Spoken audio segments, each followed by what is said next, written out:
Hi എല്ലാവർക്കും സ്വാഗതം. ഇന്ന് ഞാനൊരു മീൻ്റെ റെസിപ്പി ആയിട്ടാണ് വന്നിരിക്കുന്നത്. വളരെ സിമ്പിളായിട്ട് ഉണ്ടാക്കാൻ പറ്റിയ നത്തോലി പീര വറ്റിച്ചത്. അപ്പോൾ ഇതെങ്ങനെയാണ് ഉണ്ടാക്കുന്നതെന്ന് നോക്കാം.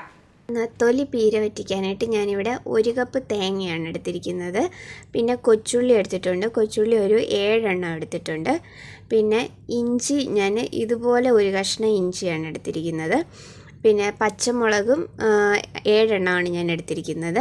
അപ്പം ഞാൻ എരിവിന് വേണ്ടിയിട്ട് ഇവിടെ പച്ചമുളക് മാത്രമേ ചേർക്കുന്നുള്ളൂ, മുളക് പൊടി ചേർക്കുന്നില്ല. അപ്പം മുളക് പൊടി ചേർക്കുന്നുണ്ടെങ്കിൽ പച്ചമുളകിൻ്റെ എണ്ണം കുറച്ചിട്ട് ഒരു 1/2 ടീസ്പൂൺ മുളക് പൊടി ചേർത്താൽ മതി. പക്ഷേ ഞാനിവിടെ പച്ചമുളക് മാത്രമേ ചേർക്കുന്നുള്ളൂ. പിന്നെ കറിവേപ്പില എടുത്തിട്ടുണ്ട്. പിന്നെ ഇതിലേക്ക് 1/2 ടീസ്പൂൺ മഞ്ഞൾപ്പൊടിയും കൂടെ എടുത്തിട്ടുണ്ട്. അപ്പോൾ ഇതിനി നമുക്ക് നന്നായിട്ടൊന്ന് ചതച്ചെടുക്കണം. അപ്പോൾ അത് അരഞ്ഞു പോകരുത്, ജസ്റ്റ് ഒന്ന് ചതച്ചെടുക്കുകയാകാവുള്ളൂ. അപ്പം ഇതിനി ഞാനൊന്ന് ചതച്ച് കൊണ്ടുവരാം. അപ്പോൾ ഇതിപ്പോൾ ഞാൻ 1/2 കിലോ നത്തോലിയുടെ അളവാണ് ഈ എടുത്തിരിക്കുന്നത്. അപ്പോൾ ഞാനിവിടെ 1/2 കിലോ നത്തോലിയാണ് ക്ലീൻ ചെയ്തെടുത്തിരിക്കുന്നത്. അപ്പോൾ നമുക്ക് ഇതൊന്ന് അരച്ചു കൊണ്ടുവരാം. അപ്പോൾ ഇതാ ഞാനിത് നന്നായിട്ടൊന്ന് ചതച്ചെടുത്ത് കൊണ്ടുവന്നിട്ടുണ്ട്. അപ്പോൾ ഈ ഒരു പരുവത്തിലൊന്ന് ചതച്ചെടുക്കുകയാകാവുള്ളൂ, അരഞ്ഞു പോകരുത്. അപ്പോൾ ഇതിനി നമുക്ക് ഒരു മൺചട്ടിയിലേക്ക് ഇട്ട് കൊടുക്കാം. അപ്പോൾ ആദ്യം നമ്മൾ ഇഞ്ചിയും കൊച്ചുള്ളിയും പച്ചമുളകും ഒന്ന് ചതച്ചെടുത്തതിന് ശേഷം പിന്നെ തേങ്ങ ഇട്ട് ചതച്ചാൽ മതി, അല്ലെങ്കിൽ തേങ്ങ ഒരുപാടങ്ങ് അരഞ്ഞു പോകും. അപ്പോൾ അതുകൊണ്ട് ആദ്യം അത് ഒന്ന് ചതച്ചതിന് ശേഷം മാത്രം തേങ്ങയും കൂടി ഇട്ട് ചതച്ചാൽ മതി. അപ്പോൾ ഇനി ഇതിലേക്ക് കുറച്ച് കറിവേപ്പില ഇട്ടിട്ടുണ്ട് ഞാൻ. ഇനി ഇതിലേക്ക് പുളിക്ക് വേണ്ടിയിട്ട് ഞാൻ മാങ്ങയാണ് എടുക്കുന്നത്. അപ്പോൾ ഇതിപ്പോൾ ഞാൻ മീഡിയം സൈസിലുള്ള ഒരു മാങ്ങ ഫുൾ എടുത്തിട്ടുണ്ട്. അപ്പം മാങ്ങ പിന്നെ പുളിയുടെ അനുസരിച്ച് മാങ്ങയുടെ അളവിനും വ്യത്യാസം വരും. അപ്പം മാങ്ങ ഇല്ലാന്നുണ്ടെങ്കിൽ ഒരു 3 കഷ്ണം കുടംപുളി ഇട്ടാലും മതി. അപ്പോൾ ഇനിയും ഇതിലേക്ക് ആവശ്യത്തിനുള്ള ഉപ്പും കൂടി ഇട്ട് കൊടുക്കാം. ഇനി ഞാൻ ഇതിലേക്ക് ക്ലീൻ ചെയ്ത് വെച്ചിരിക്കുന്ന മീനും കൂടെ ഇട്ട് കൊടുക്കുകയാണ്. അപ്പം മീൻ എല്ലാം കൂടെ ഇട്ട് നമ്മൾ പുരട്ടിയാണ് വെക്കുന്നത്. അപ്പം മീനും കൂടെ ഇതിലേക്ക് ഇട്ട് കൊടുക്കാം. ഇനി നമ്മൾ കൈ വെച്ച് തന്നെ നന്നായിട്ടൊന്ന് മിക്സ് ചെയ്ത് നന്നായിട്ടൊന്ന് പുരട്ടിയെടുക്കുകയാണ് ചെയ്യുന്നത്.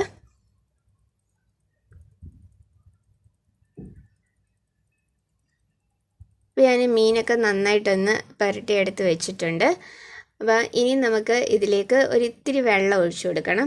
അധികം വെള്ളം ആവരുത്, ഒരിത്തിരി വെള്ളമേ ആകാവുള്ളൂ. കാരണം നമ്മളിത് തോരൻ പോലെയാണ് എടുക്കുന്നത്, നല്ലതായിട്ട് ഡ്രൈ ആയിട്ടാണ് എടുക്കുന്നത്. അതുകൊണ്ട് ഒരു കുറച്ച് വെള്ളം മതി. ഞാനിപ്പോൾ ഒരു 1/4 കപ്പ് വെള്ളം മൊത്തത്തിൽ ഒഴിച്ചിട്ടുള്ളൂ. അപ്പോൾ വെള്ളവും കൂടെ ഒഴിച്ചിട്ട് നമുക്കിത് കുക്ക് ചെയ്തെടുക്കാം.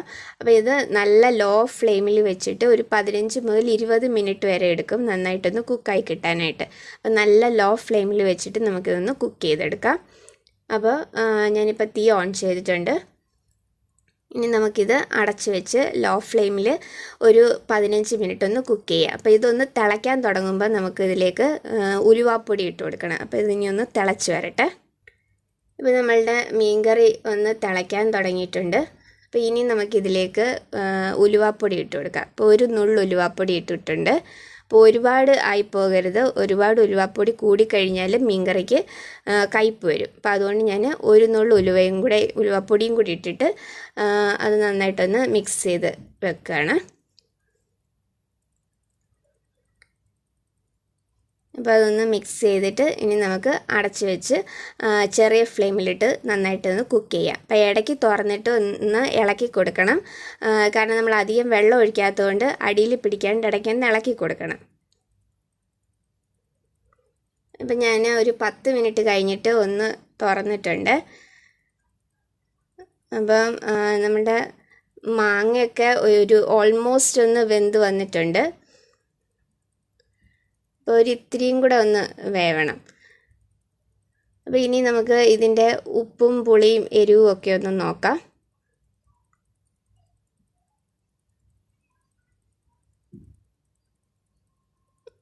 ഉപ്പും പുളി എരിവും എല്ലാം പാകത്തിനുണ്ട്. അപ്പോൾ ഇനി നമുക്ക് കുറച്ചും കൂടെ ഒരു 5 മിനിറ്റും കൂടെ ഒന്ന് അടച്ചു വെച്ച് നമുക്കിതൊന്ന് കുക്ക് ചെയ്തെടുക്കാം. അപ്പോൾ 5 മിനിറ്റ് കൊണ്ട് ബാക്കി കംപ്ലീറ്റ് കുക്കായി കിട്ടും. അപ്പോൾ ഇതൊന്ന് അടച്ച് വെച്ച് ഒരു 5 മിനിറ്റും കൂടെ നന്നായിട്ടൊന്ന് കുക്ക് ചെയ്തെടുക്കാം. ഒരു 5 മിനിറ്റും കൂടെ കഴിഞ്ഞിട്ടുണ്ട്. അപ്പോൾ നമ്മളുടെ മീൻ പീരയൊക്കെ നന്നായിട്ട് കുക്കായി വന്നിട്ടുണ്ട്. അപ്പോൾ ഇനി നമുക്ക് ഒരുപാട് തവിയിട്ട് ഇളക്കണ്ട, ഒന്ന് ചുറ്റി കൊടുത്താൽ മതി, ഇല്ലെങ്കിൽ നമ്മുടെ മീൻ ഒരുപാടങ്ങ് പൊടിഞ്ഞു പോകും. അപ്പോൾ ഇനി ഞാൻ ഇതിലേക്ക് 1 ടേബിൾ സ്പൂൺ വെളിച്ചെണ്ണയും കൂടെ ഒഴിച്ചു കൊടുക്കുകയാണ്. നമ്മളിതിലേക്ക് കടുക് താളിച്ചൊഴിക്കത്തില്ല, അതിന് പകരം ഇതുപോലെ പച്ച വെളിച്ചെണ്ണ ഒഴിക്കുകയാണ് ചെയ്യുന്നത്. അപ്പോൾ വെളിച്ചെണ്ണയും കൂടെ ഒഴിച്ചിട്ട് മീൻ അധികം പൊടിഞ്ഞു പോകാണ്ട് നമ്മൾ ജസ്റ്റ് ഒന്ന് മിക്സ് ചെയ്തെടുത്താൽ മതി. ഒരുപാട് നമ്മൾ തവി വെച്ച് ഇളക്കുകയാണെങ്കിൽ നമ്മുടെ മീൻ പൊടിഞ്ഞു പോകും. അപ്പോൾ അതുകൊണ്ട് ജസ്റ്റ് ഒന്ന് തവി വെച്ച് ഇളക്കി മിക്സ് ചെയ്ത് എടുത്താൽ മതി. അപ്പോൾ ഇത്രയേ ഉള്ളൂ നമ്മളുടെ നത്തോലി പീര വറ്റിച്ചത്. നല്ല ഈസി ആയിട്ട് ഉണ്ടാക്കാൻ പറ്റിയതാണ്, പെട്ടെന്ന് തന്നെ ഉണ്ടാക്കിയെടുക്കാം. അപ്പോൾ എല്ലാവരും ഇതൊന്ന് ട്രൈ ചെയ്ത് നോക്കണം. ഞാനിപ്പം നത്തോലി വെച്ചിട്ടാണ് ഇത് ഉണ്ടാക്കിയിരിക്കുന്നത്. ഇതുപോലെ തന്നെ നമുക്ക് മത്തി വെച്ചിട്ടും ഉണ്ടാക്കാം, കുഞ്ഞുമത്തി പീര വറ്റിക്കാൻ പറ്റും ഇതുപോലെ തന്നെ. അപ്പോൾ എല്ലാവരും ഇതൊന്ന് ട്രൈ ചെയ്തിട്ട് നിങ്ങളുടെ അഭിപ്രായം എനിക്ക് കമൻസിലൂടെ അറിയിക്കണം. അപ്പോൾ വീഡിയോ ഇഷ്ടമായിട്ടുണ്ടെങ്കിൽ ലൈക്ക് ചെയ്യാനും ഷെയർ ചെയ്യാനും സബ്സ്ക്രൈബ് ചെയ്യാനും മറക്കല്ലേ. അപ്പോൾ അടുത്ത വീഡിയോയിൽ വേറൊരു നല്ല റെസിപ്പി ആയിട്ട് കാണാം. താങ്ക്